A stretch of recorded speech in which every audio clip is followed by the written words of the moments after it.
and that we'll have several conversations all around bone health where we're inviting experts like today's experts and have just a easy conversation about questions, because bone health is something that is not being talked about outside of this room, obviously. And so after a personal story, I'm really now on a mission to make bone health sexy and actually talk about it and move the conversation much earlier, because, it's often too late when we're in our 50s or 60s. So I'm hoping to really shift that conversation. Okay, so I would like to start. I'm introducing Dr. Jocelyn Withstand, who is an orthopedic surgeon and at Duke, an author. I highly recommend this book. So there's a lot of the information that she's probably going to talk about today. Former gymnast and now a big ambassador of voice also on social media. So it's great that we have a lot of that knowledge accessible in public. And then Jenny Han, who's a PharmD doctor of pharmacy and also the co-CEO and co-founder of Scene Calcium Chews. So welcome. I'm super excited to chat. Okay, so first question, very briefly, what got you to where you are? Why are you passionate about bone health? I know it has also a personal story, so if you can allude a little bit, maybe Jenny, do you want to start? Yeah, I'd be happy to. First of all, thank you for having me. I'm super excited that we are talking about osteoporosis and it's becoming mainstream. So, my story with osteoporosis is both personal and professional. On the personal side, I was diagnosed with a rare form of osteoporosis called pregnancy lactation osteoporosis after fracturing my back 2 months postpartum. And what happened was that I was just on a yoga ball. You know, when you have a newborn, you're like always bouncing on a yoga ball. I was on a yoga ball and then I happened to just slip off. And that's called a fragility fracture. You're not supposed to fracture your back from that low kind of trauma. So that led to a whole bunch of tests, me seeing a lot of different specialists, me researching into what condition could I have. And I was eventually diagnosed with pregnancy lactation osteoporosis. And so that really awakened something in me where I was like, I've been practicing in healthcare as a pharmacist, but why have I not paid attention to my own bone health? Like, I know how important Right. calcium, nutrition, exercise is, but why have I not been practicing it out? And so it caused me to stop really and shift my thinking of like, okay, I need to focus in on my bone health, but also why aren't there better options in terms of supplementation because of my pharmacy background for women who are navigating calcium supplements specifically? So that's kind of where my personal story and my professional story kind of melded together, where now I'm doing really fulfilling and I feel important work by creating food first supplements for osteoporosis. Awesome. And we'll get into food first after, because it's an important distinction. Yes. Awesome. Dr. Wittstein. Yeah, so I do not have osteopenia or osteoporosis, but I do take care of a lot of people who do. And also, interestingly, bone health starts in your teens. And as a primary, like my primary role, my main job is I'm an orthopedic sports medicine specialist. And so, we actually see low bone density, fractures, stress fractures, things like that in young athletes who are either underfueled or basically overtraining. And so, as in one area, I see young people who are having potentially negative impacts on their bone health. And then at the other end of my practice, when you're, treating someone who's had a same level fall and broken a wrist, or an older woman who's broken a hip, that's the other end, the very tail end of bone health, where the end result of what your peak bone mass achieved is, what was done to maintain it, what your nutrition was, what exercise interventions you had, what screening you had, what medications you were given. All of these things culminate in that, that end of that story. And so I see the whole spectrum of bone health, from youth to, later adulthood, of course. and it's very clinically relevant to what I do. But aside from that, I am an exercise enthusiast. I'm a nutrition enthusiast. I studied nutritional science at Cornell.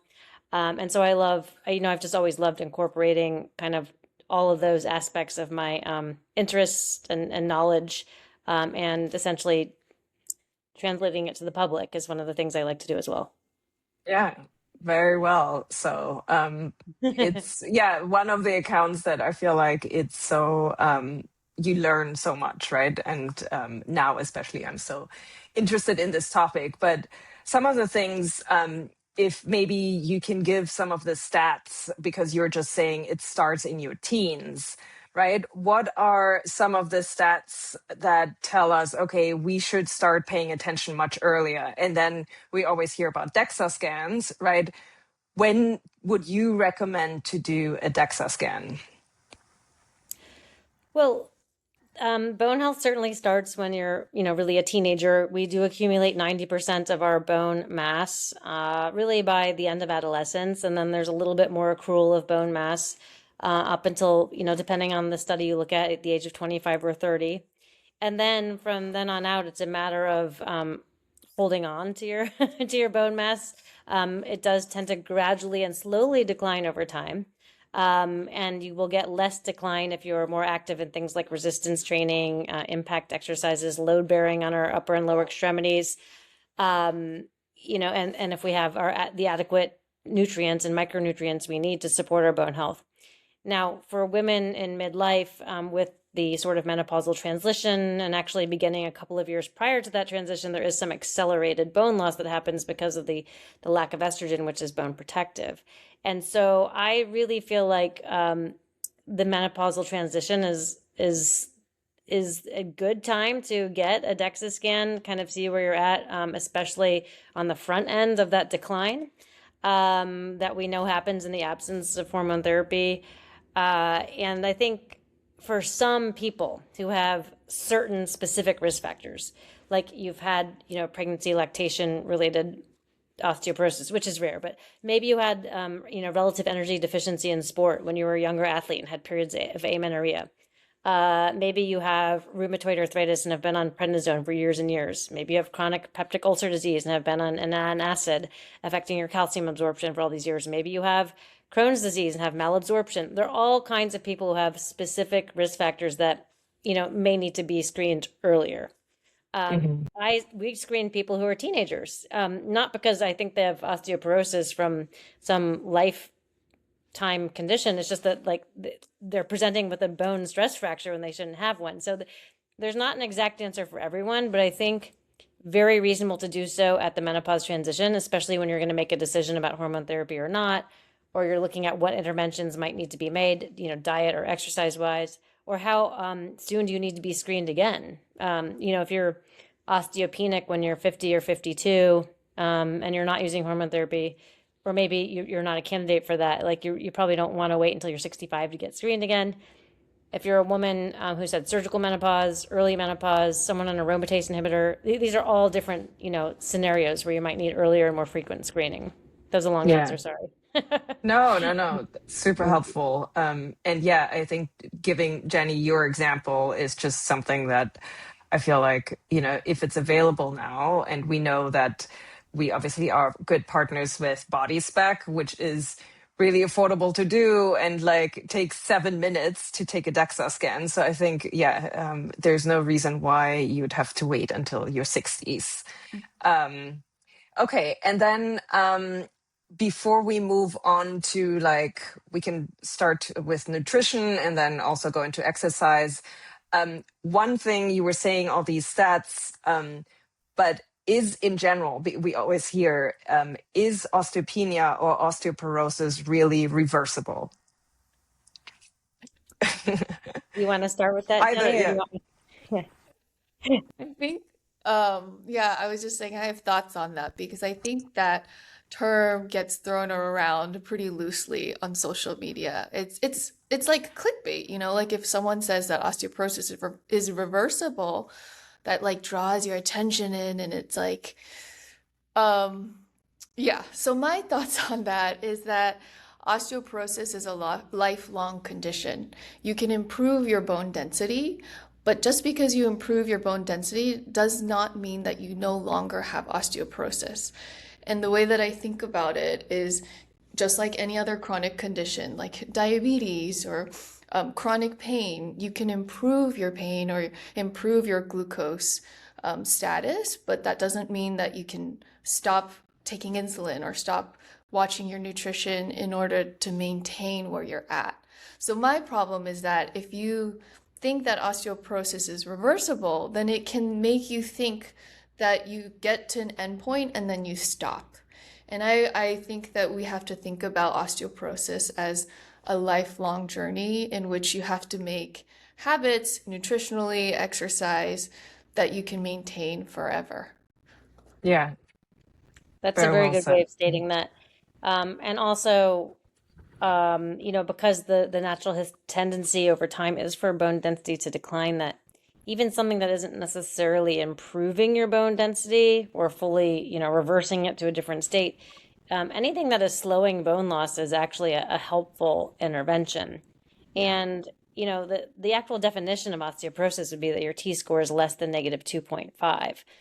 Now, these T-scores, when you hear like 0 to -1, -1 to negative 2.5, that like sort of a whole point is essentially kind of, this isn't exact, but like think of that as being about like, roughly like 10% of your bone density or something. Think of the interventions we have, for example, like varying amounts of improvement from use of estradiol for various amounts of times, like say 5 percentage points or something, or the Liftmore trial, improving bone density by a few percentage points in the lumbar spine over this 8-month period, or studies that show, a couple of percentage points of improvement with impact training, that kind of thing.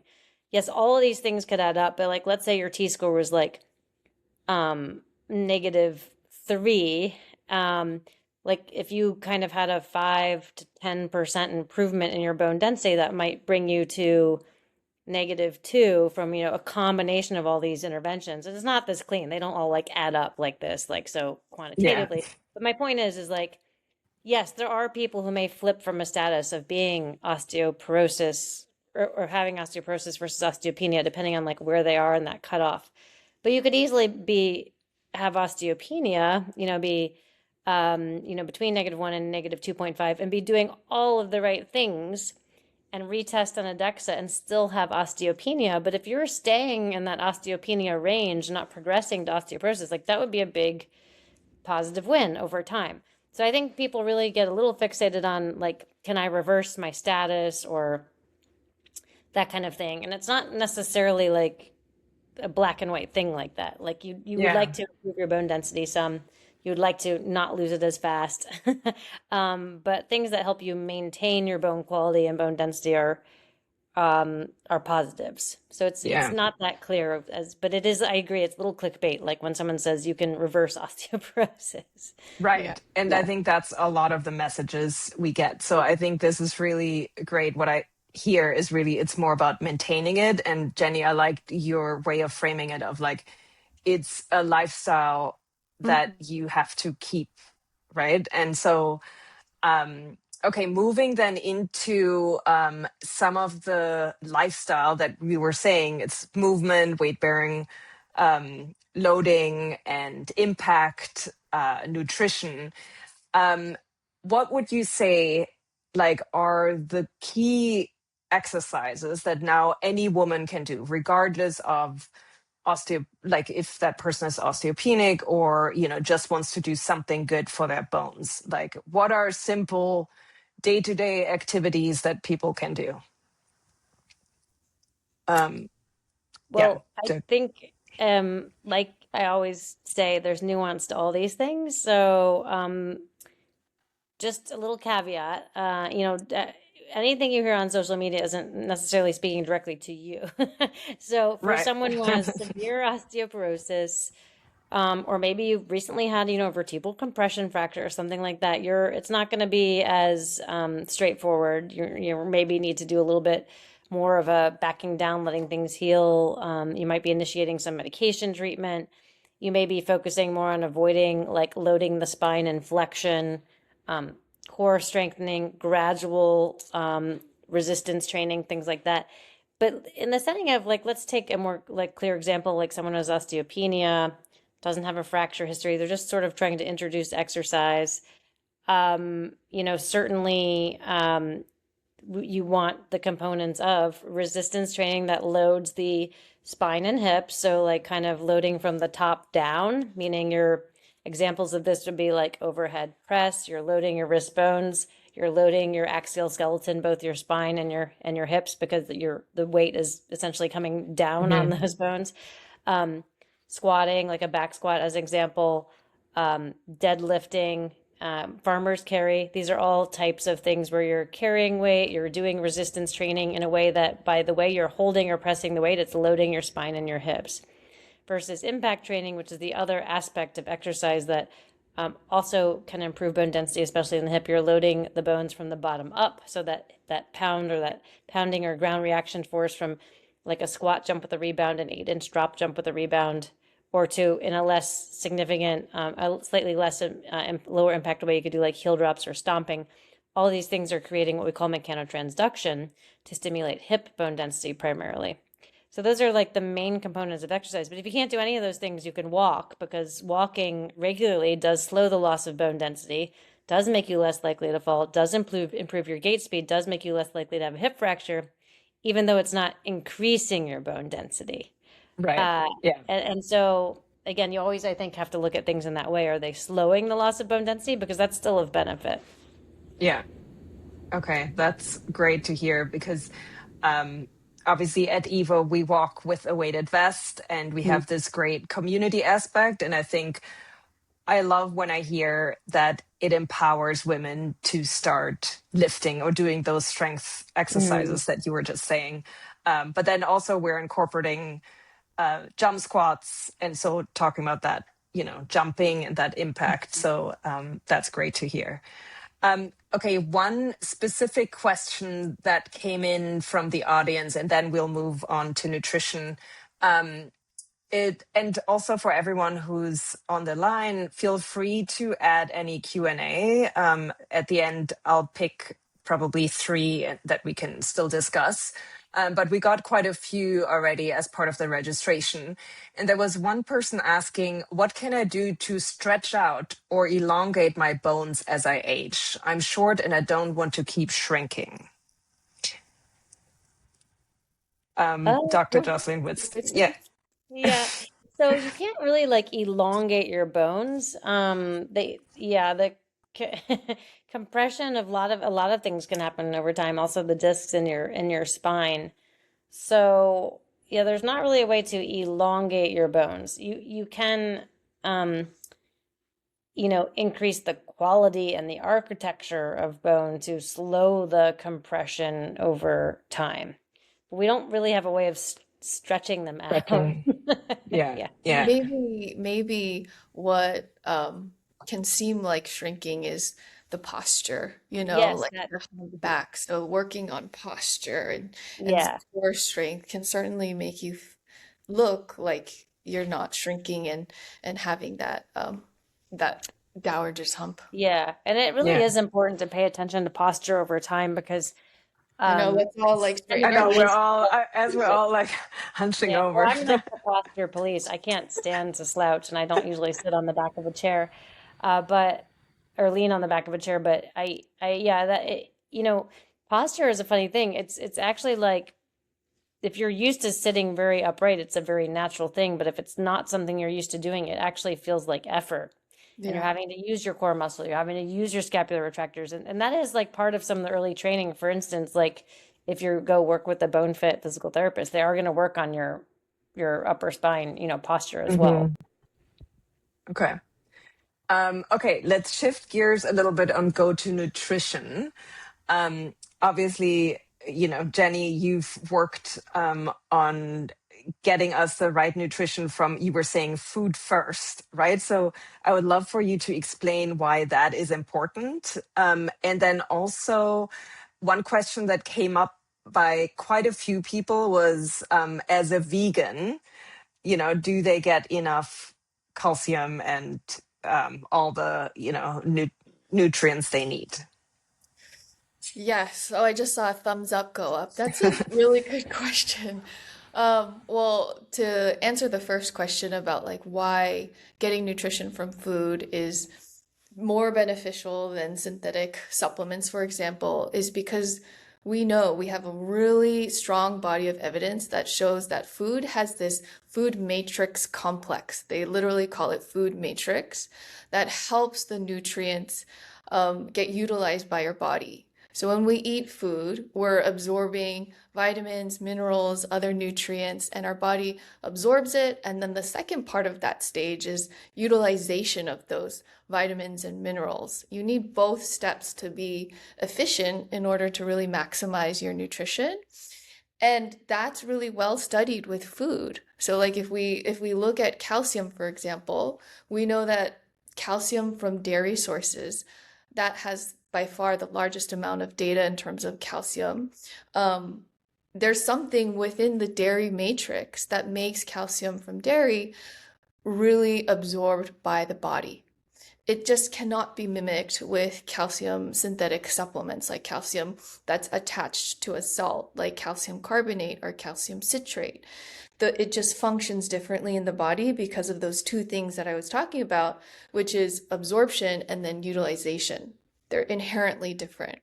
And so that's why it was really important for us at Scene, for me to really bring that principle to life. We know that food first nutrition is superior, but it's kind of hard to obtain in our everyday like days when we're busy and running around from place to place. And so we wanted to make that concept achievable and convenient so you could get your nutrition from food.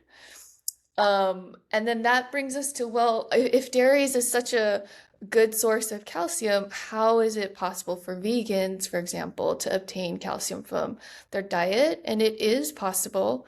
It just means that you have to be a lot more intentional about your sources of calcium Hmm. because a lot of the plant-based sources of calcium may have other nutrients like they call it anti-nutrients, right? Like oxalates or phthates that may bind to calcium and make it a little bit harder for your body to absorb that calcium and then utilize it appropriately.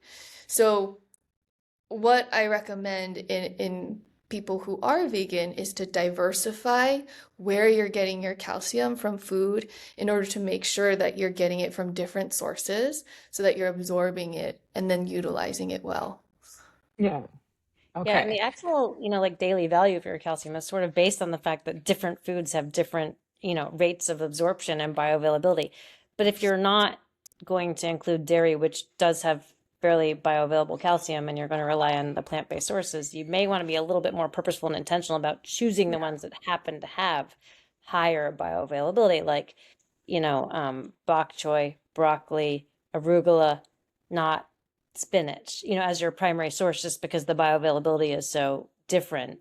Mm-hmm. Um, and also thinking about, like, a lot of people will be like, well, I like to get my calcium from almonds, which if you're just eating almonds, you would have to eat like quite a lot of almonds.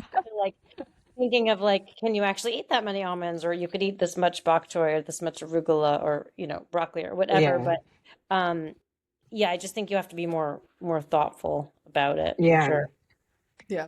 I liked your one of the cheeses that you recommended in the past, Oh, Jarlsberg? Jarlsberger. Yeah. Jarlsberg is so good. It Yeah, is so which good. is a non-dairy cheese, Well, it's right? Or lactose. It's non-lactose. it's Yeah, lactose free because of the way right. it's Yeah. processed.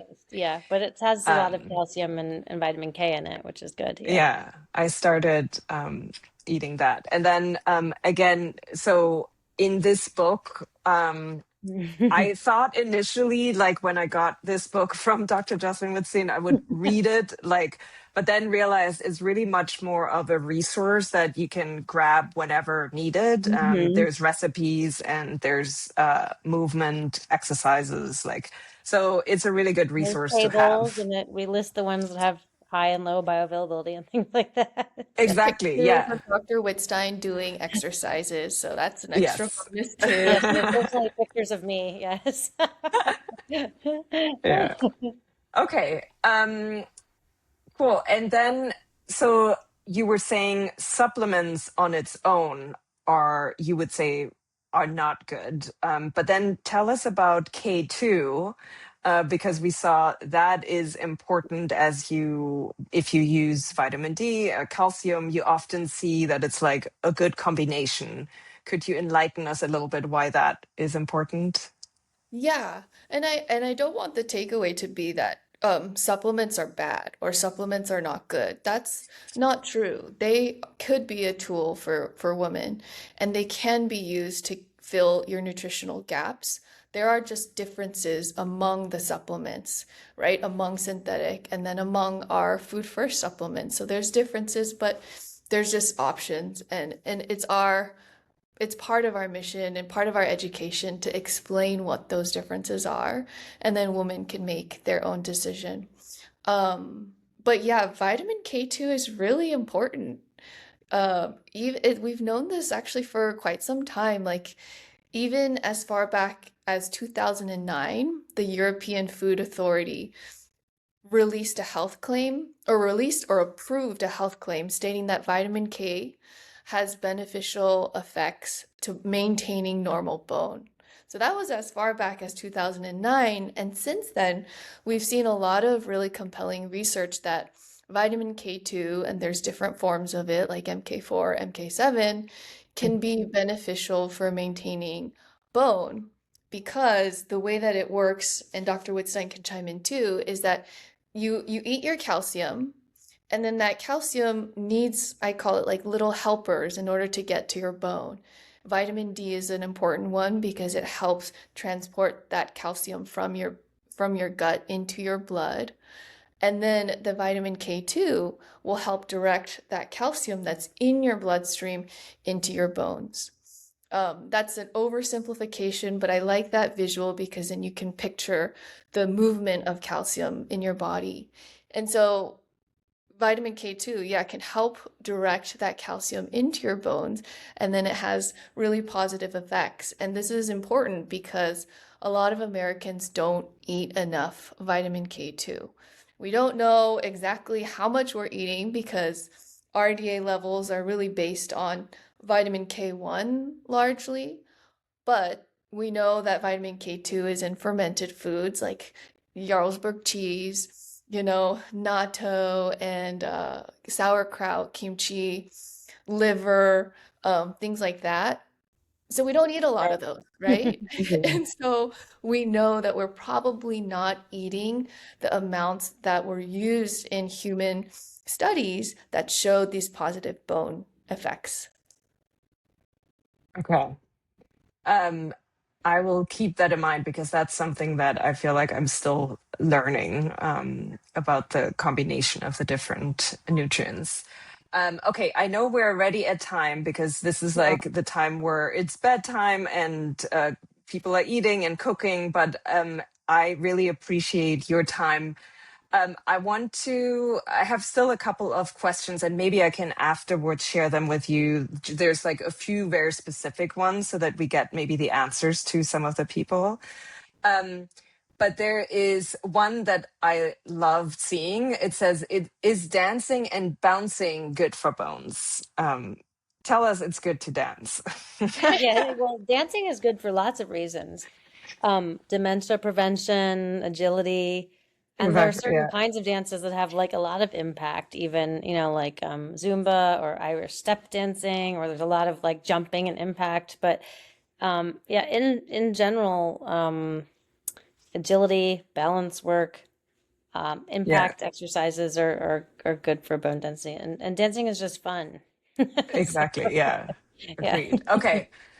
Perfect. Okay, so to close it out, I would like to know from both of you, since this webinar is under the theme of built to last, what does it mean to build a body, or maybe also build a life that is built to last? Jenny, do you want to? Or sorry, Yeah, yeah, do you want to Dr. go first? Witzing. Or do you want You me can to go go first? ahead. Yeah, if you know. Okay, this is like who's ordering first? Who's ready to order at a restaurant? Right. So, um, this is maybe more of a broad answer that you want, but I'm definitely biased because I'm an orthopedic surgeon, but I think that the musculoskeletal system is like the, the foundation for other aspects of our health. So if your body is built to last, you need your brain to work, you need your cardiovascular system to work. And having, musculoskeletal integrity allows that, like doing cardiovascular exercise. You have to have, bones, muscles, tendons that allow you to do that. And we know that exercise is so important for maintaining our cardiovascular fitness. We know that exercise is so important for dementia prevention and maintaining our cognitive function in terms of like the myokines released from strength training, osteocalcin, released from our bones. These are things that stimulate or increase BDNF levels in our brain. So I like to think of like we are built to last, using our musculoskeletal health as a foundation for allowing these activities that help us maintain our heart health, help us maintain our brain health. But that means we need, good bone architecture and strength. We need to do strength training. We need balance so we don't fall. And again, all of these things are what is empowering us to then maintain our cardiovascular fitness, empowering us to do this thing called exercise, which is the thing most shown to prevent dementia over time. So when I think of Built to Last, I just think of all the things that our musculoskeletal system can then allow. That's a long answer. Yeah. No, very well said. Spoken like a true musculoskeletal. Yeah, all I care about is musculoskeletal. Just kidding. So, The first thing that comes to mind for me is just like built to last. And as an osteoporosis patient, I'm thinking like, where do I want to be 20, 40 years from now? And I want to be able to be active, with my daughter who's 5 right now, but she's going to be older later. And I want to be able to run around with her, run around maybe with her kids someday. And so that's like shifting my thinking. Because before this fracture and osteoporosis coming into my life, I didn't think about that at all. And so now it's causing me to think, what can I do today that's going to make a difference to my bones tomorrow? Because bones are dynamic. And so I always the osteoporosis has really caused me to shift my thinking because it can feel like a diagnosis that's like, a conclusion or like an end sentence, or it's like putting a period on something. But the way that I shift it is that, oh, it's actually, there's a lot that I can do to make a difference because Hmm. our bones are so dynamic. So that's why, you've probably seen on social media those clips of people who are saying like, it shows them picking up a dumbbell, for example, and it says, this is why I'm doing it. And then it's like 20 years from now, it's so that they can pick up their grandchild or Yeah. something. Yeah. So that's the mindset that I have now, and that's the mindset that I'd like others to have too, is we should think about how can we be functional, and that's what it means to be built to last for me. Yeah. I love it. Okay, thank you so much. This was so insightful. I love that, I feel like it also now created for other people to think. I'm sure there's other questions coming in. Um, I saw in the Q&A, people asked for the book, so I shared it in here, and we'll send a follow-up email with some of the resources. And I'm sure we can get maybe a discount code, Jenny, like a tiny foreseen. And they're also delicious. So that's the good thing. It's not just, Oh, wait, I forgot to show my package. Here you go. This is yes. calcium chew. eh, Thank you. is Everyone, that the please one with have, vitamin K or without? This is our original Oh, calcium chew. original. And I realized like that was the perfect opportunity to talk about our new product, which is the Chew Hmm. plus vitamin K2. So now, we incorporated vitamin K2 so that it's a little easier to get that nutrient from food. So yeah, that's our new product. we'll share everything in the follow-up email. But thank you both so much. I know you're both busy, have lives and kids, and jobs. So thank you, and we'll speak soon again. Okay, Thank you. Bye. bye.